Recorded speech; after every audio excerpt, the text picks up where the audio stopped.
Morning, everybody. Welcome back after the long weekend. Hope you had a great VE Day bank holiday and had some fantastic celebrations.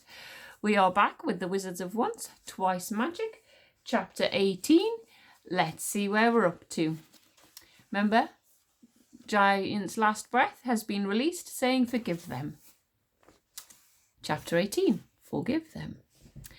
The released giant's breath was a roar so loud, and it made a wind so strong that the bright, I can't even read today, what's going on? The bright pieces of blue dust that the Druid was trying to collect whirled up into the air in a flurry of excitement and out of the Druid's reach. Excuse me. The Druid gave a howl of frustration as up and into the wind they went round and round, impossible to catch, and the Druid, arms flailing, dropped the gourd, which rolled onto the floor, all the dust spilling out of it in great glorious swoops. And the Druid himself lost his balance in the tremendous roar of the blast and fell out and over the edge of the battlement that had been broken by the ball of iron that encased the King Witch only moments before with a furious shriek. Down the Druid fell, becoming smaller and smaller, and when he had nearly reached the ocean, his pinprick of a body transformed into a gyrfalcon before spreading wide his wings and flying out across the waves into the distant direction of the islands known as the Giant's Footsteps. Just in time, for all around them the freed blue dust was singing a beautiful sweet song of life, returning as all the whirling, innumerable little pieces of wish came joyfully back to life again, and they rushed around those tiny fragments in a confusing blur of reshuffling magic, whizzing back together in the memory of where they were, impossible and complicated reality of a human body, forming the perfect sculpture of what once was wish, until, Bodkin would never tire of the heart-stopping moment when up above the small brown heart of wish reformed in the air, and then down it plunged through the chest, and wish sat up and took in that breath that was life itself in sweet, thirsty gulps. Caliburn had found Wish's eye patch in the rubble, and he hurriedly handed it to her before the earth started trembling again. "Wish!" cried Sycorax, extremely shaken, for it's not every day that you see your daughter blown into pieces, her heart flying through the air and her entire body reconstituting itself in front of your very eyes. "Are you all right? Is everything in the correct place?" She held her daughter's hand and patted her down to check that she was alive and real and breathing, and that all of her was actually there and in the right place. "I'm sorry, Mother," said Wish, gasping for breath. "I know it's a bit unusual, but it seems that I have more than one life. I do hope you don't mind." "I didn't mind," said the Queen in a definite tone of relief, "as long as you promise never to do that again. All of this flying about in little pieces is a very untidy fashion, and all of this making your heart go jumping through the air ever again. You were worried about me, weren't you?" said Wish slyly. "Yeah, well, perhaps I was," admitted Queen Sycorax, and then, "Mind, the way you defeated the King Witch was, I have to admit, quite clever. Queens have to think on their feet," said Queen Sycorax. The Queen did not smile at her daughter very often, but when she did, Wish's whole world lit up with sunshine. Wish smiled back delightedly, and as Queen Sycorax smiled at Wish, Encanso embraced his son. "You said you'd make me proud of you, Tsar," said Encanso, "and I am proud of you. You resisted the power of the King Witch. I never thought you could. I said, be good, and you were. You really are growing up." Tsar stuck out his chest. "It's all going to be fine," said Wish joyfully, holding out her arms. "Thank you, Lonesome. Thank you, Squeeze Juice," she said, hugging the hairy fairy. The werewolf was so surprised he actually let her hug her. Roared the werewolf. Shouted Tsar. "Join in, everyone. She's alive." Completely forgetting themselves in the excitement of the moment, the wizards and the warriors responded to Tsar's demands, and they also looked up to the sky above and echoed the wild cry, "Oh my goodness me! Oh, oh, oh!" I do a really good howl. Miracle on miracle, what a sight it was! Wizards and warriors howling at the sky, alongside the most reviled, the most feared, the most despised beast in the wildwoods. And then, "Warra warra rear, warra warra creaker," screamed the werewolf, abruptly tilting his head downward and fixing his savage gaze on the crowd with alarming intensity, foaming at the mouth and making tearing limb from limb motions with his arms while gnashing his teeth. "Grrr-grrr-grrr-grrr!" And the crowd's happy supportive howling halted rather abruptly as they scrambled fearfully out of the way, pushing each other over and screaming a little in case the teeth gnashing and limb tearing was intended for them. This is the problem with werewolves. You see, they're hard to love, even when you're on their side, because they're so, scary. "No, it really is all right," said Wish with a sign of contentment. It had been a terrible adventure, but it had been all worth it, thought Wish. She'd been dreading the moment that her mother found out her secret, but now that she had, it was sort of a relief. And now could be the start of the wizards and the warriors working together to fight the witches. Her mother would fall back in love with Encanto. They would stop this silly war between them. It was all going to be fine. But now that she was over her initial relief, Queen Sycorax was no longer smiling. She was standing, her immaculate hair covered in bits of brick dust and dripping wet. Her once white dress dragged behind her in the dirt, streaked with mud and mess, torn by the witch's talons and dripping in green witch blood. She'd made the unwelcome discovery. Sycorax may have suspected this already, but actual proof is always a bad moment, that she had an exploding daughter with a magical eye and a historically unfortunate magic mixed with iron component. It was all very irregular indeed. "I'll read," snapped Queen Sycorax. "I'll read. It most definitely is not I'll read. This is a disaster, and I'm now going to take me daughter home, and I didn't want to hear one word about this ever again." She adjusted her dishevelled hair and brushed down her white dress briskly. All Wish's wonderful fantasies about this being a new start collapsed in an instant. "But this adventure has been a lesson to all of us that things are going to have to change around here," said Wish. "People are going to have to change. People like us. The witches have returned to the wildwood, and wizards and warriors have to join together to fight them off. Just like we did this evening." "Never!" cried Encanto. "Not on your life!" spat Queen Sycorax. "Wizards are incapable of everything, including change." "As are warriors," said Encanto, if anything, even crosser than Queen Sycorax. No, don't say that," said Caliburn. "Everyone is capable of change. What the children need is education. For the witches are still out there, and when they come back, then this girl, Wish, is going to be tested, and she may be all that stands between us and oblivion." "Yes, and Caliburn's been giving us all lessons while we were on the run," said Wish. "He's a brilliant teacher, not just of magic, but all the warrior, spelling and words and math stuff. And when Caliburn is teaching me, it seems to all just make sense." "I'm not gonna have my child taught by a talking bird," said Queen Sycorax. "I know perfectly well how to educate my own child, thank you very much." "You have both been saved from the King Witch," she went on, "and now we must put things back to the way they were." "But, Mother, you and Encanto were in love," said Wish, very distressed. "Remember the wolves every second Thursday. It's the reason I am who I am. The true love's kiss of a wizard remained in your blood, and it made me magic, even though I'm a warrior."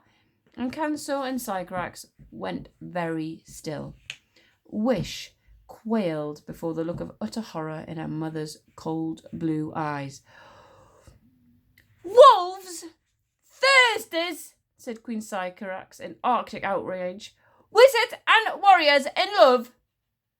Impossible!" "Inconceivable," echoed Encanto bitterly in a voice as hard as a diamond. A queen like Sycorax was always going to marry some idiotic warrior with a thick neck and a big sword, so she could enjoy all those knickknacks, those golden plates, this warrior jewellery trash around her neck. A queen like Sycorax would never be in love. "I had duties," retorted Queen Sycorax, "responsibilities, and you married one of your own kind, just as I did, Encanto, for your disobedient son here must have had a mother once." "But the giant Preponderous told us the whole story," said Wish, now miserably muddled. "They were talking as if it had actually happened, while at the same time denying it." Grown-ups was so confusing. Was it true or was it made up? "The giant must have been listening to the fairies," said Queen Sycorax firmly. "Fairies are terrible liars. This is a real life, Wish, not a fairy story. Therefore, I repeat for the final time, Wish will return home with me to the safety of the warrior castle, and, as far as I'm concerned, it just never happened." At that moment, the Witch Smeller stepped forward. It was very difficult for the Witch Smeller to be quite as scary as he had been only a couple of weeks before, when he left Queen Sycorax's iron fort in the full scream and crying splendour of the magic hunt. He had his sniffing nose, of course, but even that wasn't quite so alarming now that he and his magic hunters had no armour, weapons, shields, spears, sprite-catching equipment, anything. All of it had been used by Wish's magic to create the great grim iron prison that now enclosed the King Witch. They were standing there in that cold, draughty castle, wearing mostly their underclothes. Some of them had even had to cover themselves with hastily arranged brambles, which make rather prickly trousers. A person also feels at a disadvantage when they are trying to address a queen, while dressed in little more than their knickers. So the Witch Smeller spoke with less than his usual authority. "Your Majesty," he objected, "you can't possibly take this child, Wish, back to warrior territories. This child here is, as I suspected, an extremely dangerous fool." He lowered his tone in horror. "And the fool is magic. There's no two ways about it, and when I say magic, I mean really, really magic." It was not wise to disagree with Queen Sycorax once she had decided something had just never happened. So now she turned on the Witch Smeller and fixed him with a stare that a frost giant would have been proud of, and her voice dropped to about 50 degrees or so below freezing. "I hope you're not suggesting, Pest Controller, that my daughter, who is the product of 19 lines of warrior good breeding and is a direct descendant of Brutal, the giant killer himself, on both sides of the family tree, is some kind of changeling?" "Well, I don't know about that. But you have to admit something very odd has gone on," spluttered the Witch Smeller, quailing under her stern gaze. "Or perhaps," continued Queen Sycorax in a voice so grim you could have shrivelled a snail at 50 paces, "you are putting forward the notion that I, Queen Sycorax, exchanged a true love's kiss with a rascal of a wizard, and that this has in some way turned my impeccably pedigreed warrior of a daughter treasonably and untidily magical." "But she was exploding all over the place into an enormous cloud of dust, shooting spells out of her eye, making all the iron fly about like this." "Excuse me a second," babbled the Witch Smeller, waving his arms around it energetically to recreate the moment. "We saw all her do this right in front of us." Queen Sycorax's eyes narrowed to splinters. "So you all saw her do it, did you?" She turned to the crowd, and her voice was as brisk and as meaningful as a freshly sharpened knife. "Step forward if you have seen my daughter explode like some sort of badly raised wizardly firework. Put up your hand if you witnessed my daughter making spells with iron like some sort of ghastly magical blacksmith." There was dreadful silence. Nobody stepped forward, and nobody put up their hand. And then, such was the force of Queen Sycorax's personality that everybody took a step backwards. Wizards and warriors alike muttering things like, "Oh no, we saw nothing. Nothing at all. It's difficult to see in this kind of light. No." Queen Sycorax raised one splendid eyebrow and turned to the witch smeller. "It appears," she said in a tone like a cat bite, "that you were the only one that witnessed this spectacle, Pest Controller. You and your magic hunters are dismissed, and didn't expect me to offer you any references to the Emperor." The witch smeller trembled with indignation. "This is an outrage," he said. "I shall report this whole story to the warrior emperor myself. And he shall remove your crown and bring the might of the Anti-Magic Commission down upon you and upon that fool." Excuse me? "You're going to tell the Emperor that you failed and that the King Witch was defeated by a couple of 13-year-olds?" said the Queen in a tone of gentle surprise. "But you're supposed to be his crack magic hunting troops. The Emperor doesn't like losers, Pest Controller, and what I'd do if I were you is to take some of these witch fellas lying about around here, back with the capital, and make up some story about how it was ye who destroyed the King Witch. And then maybe he'll forgive you for losing all that expensive magical equipment. You are the most appalling woman I have ever met in my entire life," said the witch smeller bitterly. Queen Sycorax gave a small smile. I think she took that as a compliment. The witch smeller drew himself up to his full height and adjusted his underclothes. He and his magic hunters gathered up as many witch feathers as they could find, and then they stalked out of the courtyard with as much dignity as they could manage, considering they were half-dressed and unarmed. I'm afraid that they were watching wizards and warriors did not entirely hide their laughter, and the sprites certainly didn't. "Very good. In which case, order can be restored," sniffed Queen Sycorax with satisfaction, for there was nothing that Queen Sycorax liked better than order being restored. "I'll take Wish back to Iron Warrior Fort behind the wall, so she'll be safe if the witches return. And as for Zar," continued Encanso sorrowfully, "don't take this badly, Zar, but I do still have to take you back to Gorman Crag." "Why?" asked Zar in shock. He'd never heard anything more unfair in his life. "Let me explain," said Encanso. "Gorman Crag is not supposed to be a prison so much as a rehabilitation centre." "They always say that!" yelled Zar in outrage. "But rehabilitation centre? It's just a fancy way of saying jail. You said you were proud of me. You said I was growing up. You said I did a great job of controlling the witch stain and being good. And now you're going to punish me for it.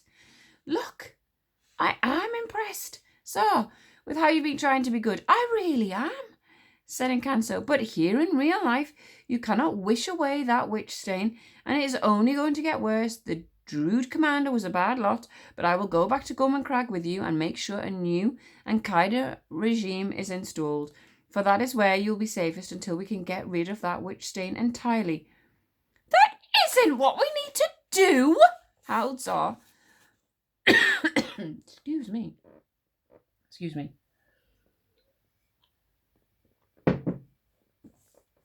"We need to find the ingredients of this spell to get rid of witches that we found in my spelling book. Show him, Wish." Bodkin took out the spelling book and gave it to Wish and showed Encanso and Sycorax the right page. "Who wrote the spell?" asked Encanso after a while. "I did," said Wish, "with Caliburn's feather." Encanso sighed and gave the book back to Wish. "This isn't a real spell. Wish just made it up," said Encanso gently. "What do you mean it isn't a real spell?" said Zar, very crestfallen indeed, for he had been pinning all of his hopes on the spell. "Look," said Encanso, "it's in the Write Your Own Story section. right next to a whole load of stories about Tsar being the biggest hero in the world has ever known. No one single spell could defeat the witches on its own. And Canso is right.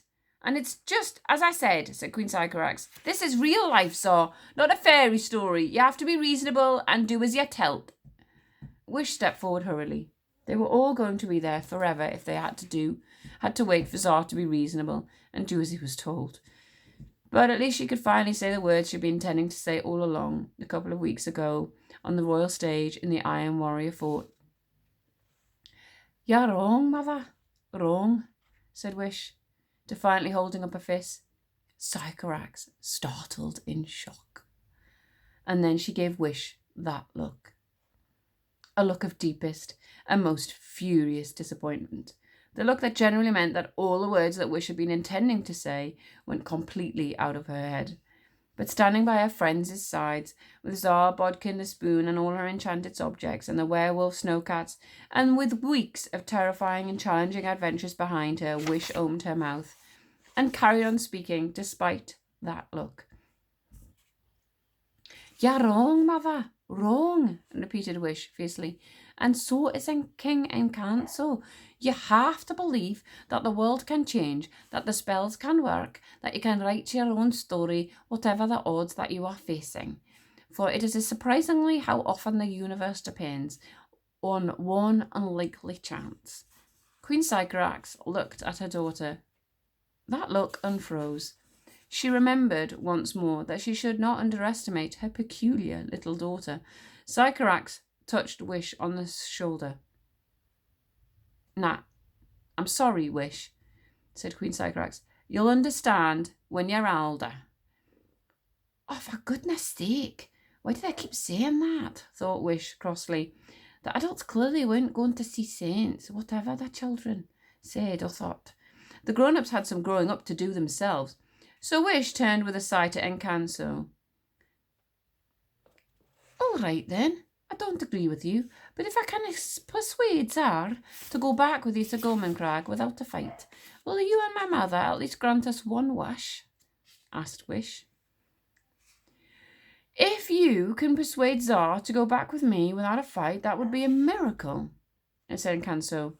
"I make you no promises about the wish, however." Wish took Tsar aside and whispered something in his ear. Tsar looked thoughtful. "All right," he said. "I'll go back."